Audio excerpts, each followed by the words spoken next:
Un autre signal, c'est que tu ne sais plus du tout qui tu es. Ça arrive souvent quelques jours après le silence radio. T'as plus d'énergie, plus d'envie, plus de projet. Ta vie entière était organisée autour de l'autre. Tes horaires, tes choix, tes humeurs, tout dépendait de cette personne. Et maintenant que cette personne n'est plus là, t'es face à un vide. Et la question qui te fait le plus mal, c'est pas est-ce qu'il va revenir, c'est peut-être même qui est-ce que je suis sans l'autre. Tu es en rupture amoureuse et tu veux récupérer ton ex. Et on t'a sûrement dit, fais un silence radio. Peut-être que d'ailleurs ce conseil, c'est moi qui te l'ai filé.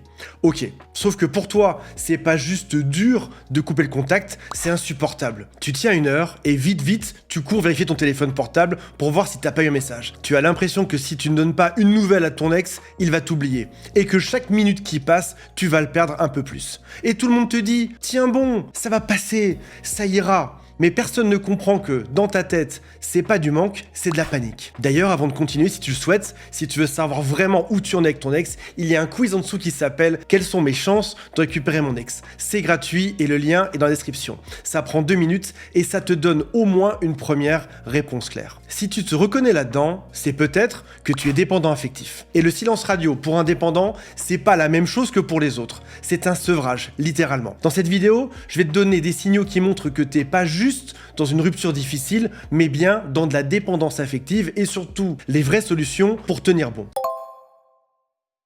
Mais alors, pourquoi est-ce que tu souffres autant? Le silence radio pour quelqu'un qui n'est pas dépendant affectif, c'est inconfortable. Juste comme ça. On ressent du manque, de la tristesse, mais c'est gérable. Pour toi, c'est autre chose. C'est pas juste ça, c'est gigantesque. Ton cerveau interprète l'absence de l'autre comme un signal de danger vital, comme si ta survie en dépendait. Et ça, c'est pas une image, c'est de la neurologie. Quand tu es en dépendance affective et que le contact est coupé, ton corps libère l'hormone du stress qui s'appelle le cortisol. Et ceci en quantité massive dans tout ton corps. Par exemple, tu auras ton rythme cardiaque qui augmente, tu auras ton sommeil qui sera déréglé, ton appétit va disparaître ou au contraire, tu passeras ton temps à manger. Ce sont les mêmes circuits cérébraux qui s'activent lors d'une blessure physique. Et là, ça s'allume quand tu penses à ton ex. Et c'est pour ça que les conseils classiques du genre « occupe-toi l'esprit », ça ne fonctionne pas sur toi. Tu ne peux pas occuper un cerveau qui est en mode alerte rouge. Voici les signaux que ce n'est pas juste une rupture difficile, mais qu'on est bien dans de la dépendance affective. Tout le monde souffre après une rupture, c'est pas un mystère, on en a parlé. Mais il y a certains signaux qui montrent que ce que tu vis toi, c'est autre chose. C'est bien plus profond, c'est bien plus douloureux. Ton cerveau, tout d'abord, va se déconnecter de tout. Tu es avec tes amis, ta famille, les gens que tu aimes en soirée ou dans un repas. En général, t'adores passer du temps avec eux, mais là, au bout de quelques minutes, parfois même au bout de quelques secondes, tu décroches. En gros, t'es là physiquement, mais dans ta tête, t'es avec ton ex. T'es en train de repasser la rupture en boucle. T'analyses chaque mot, chaque message, chaque silence et t'arrives pas à sortir de cette boucle, même si tu le souhaitais vraiment. T'es en train de rouler en voiture et là, il y a tout votre scénario de couple qui revient, soit à l'identique, avec ce que tu as dit, ce que l'autre a dit et ce que vous avez fait, ou encore, tu es en train de réinventer un autre script. Si j'avais répondu ça, alors il se serait passé autre chose par la suite. Et tu roules, t'avances, et ton cerveau, lui, il rumine en permanence. T'es dans une soirée, une personne te parle, tu hoches la tête, mais en réalité, t'as pas entendu un seul mot de ce qu'elle t'a dit. Le deuxième gros signal, c'est que tu ressens de la culpabilité de ne pas contacter ton ex. Et celui-ci, ce signal-là, personne n'en parle. T'as l'impression que de pas donner de nouvelles à ton ex, c'est être méchant, que c'est toi qui fais du mal, alors que c'est peut-être toi qui s'est fait larguer. Et là, c'est un paradoxe. Je suis mauvais de ne pas recontacter cette personne qui pourtant m'a quitté. Comme si maintenir le silence, c'était abandonner l'autre, alors qu'en réalité, l'autre souffre aussi de la rupture. Ton cerveau en interne te dit « mon ex souffre et moi je ne fais rien », alors qu'en réalité, c'est exactement l'inverse. Mais quand tu es dépendant affectif, le silence semble être une forme de violence. Un autre signe, c'est que tu as peur que l'autre t'oublie si jamais tu le contactes pas. Tu as peut-être même peur que l'autre rencontre quelqu'un d'autre. Et peut-être même que cette peur, tu l'avais déjà pendant la relation. La peur que l'autre parte, trouve quelqu'un de mieux. Qu'un matin, il se réveille et il dise « finalement non ». Je ne veux plus cette relation, je veux être avec la voisine. Mais maintenant que le silence radio est là, cette peur qui était présente, constante, mais un peu en sourdine, devient gigantesque. Un autre signal, c'est que tu n'arrives pas à comprendre comment est-ce que l'autre peut survivre sans ce contact. Toi, par exemple, t'as besoin d'avoir de ces nouvelles, c'est viscéral. Alors tu ne comprends pas comment est-ce que l'autre peut bosser, aller dans des soirées, voir ses amis, sans avoir besoin de te contacter, parce que pour toi c'est inconcevable. Et du coup tu te dis, il s'en fout complètement de moi. Ou encore tu te dis, il souffre mais il ne le montre pas. Et ces deux conclusions, quelles qu'elles soient, te font mal. Parce qu'en réalité, tu projettes ton propre fonctionnement sur l'autre. Parce que tu n'arrives pas à imaginer qu'on puisse vivre ce manque autrement que comme toi tu le fais. Un autre signal, c'est que tu ne sais plus du tout qui tu es. Ça arrive souvent quelques jours après le silence radio. T'as plus d'énergie, plus d'envie, plus de projet. Ta vie entière était organisée autour de l'autre. Tes horaires, tes choix, tes humeurs, tout dépendait de cette personne. Et maintenant que cette personne n'est plus là, t'es face à un vide. Et la question qui te fait le plus mal, c'est pas est-ce qu'il va revenir, c'est peut-être même qui est-ce que je suis sans l'autre. Un autre signe, c'est que tu vas interpréter chaque micro-signal de sa part comme un message. Par exemple, il regarde ta story. Il regarde ma story, donc ça veut dire qu'il pense à moi. Ou encore, il ne t'a pas regardé ou pas appelé depuis une semaine. Donc c'est fini. Un ami en commun mentionne son nom, tu analyses tout, tu veux tout savoir, tu poses des questions même. T'es dans un état d'hypervigilance permanente.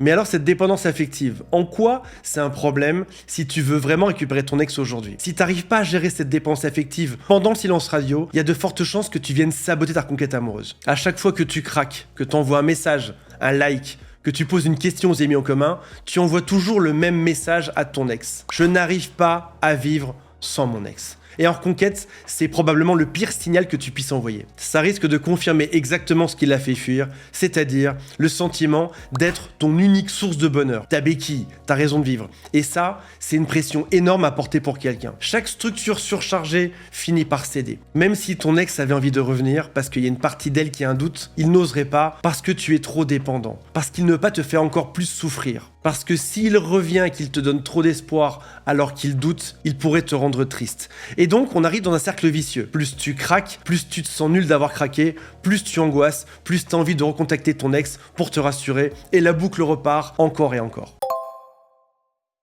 Alors maintenant qu'on a posé le diagnostic, qu'est-ce qu'on fait? D'abord, on va commencer par nommer ce qui se passe. Quand tu as le téléphone dans les mains, quand tu es à deux doigts d'envoyer un SMS, dis-toi à voix haute, si c'est possible, ce n'est pas de l'amour, c'est ma dépendance affective. C'est mon cerveau qui réclame sa dose. Déjà, le fait de nommer l'émotion, ça va activer ton cortex préfrontal, la partie rationnelle. Et ça va venir diminuer l'intensité de l'émotion. C'est ce qu'on appelle en psychologie nommer l'émotion. Tu ne supprimes pas le manque, mais tu le regardes en face. Tu le nommes et déjà là, tu es en train de reprendre le contrôle. Deuxième solution, elle s'appelle la règle des 20 minutes. Quand tu as envie de contacter ton ex, ne te dis pas « je ne dois plus jamais le contacter ». Dis-toi juste « j'attends 20 minutes et c'est tout ». La science montre que lorsque tu es en manque, ça fonctionne comme une vague. Je ne vais pas contacter mon ex, j'en crève d'envie, et c'est bon, ça passe. Si tu tiens juste 15 à 20 minutes sans agir, alors l'intensité baissera. Troisième solution, identifie tes heures de crise.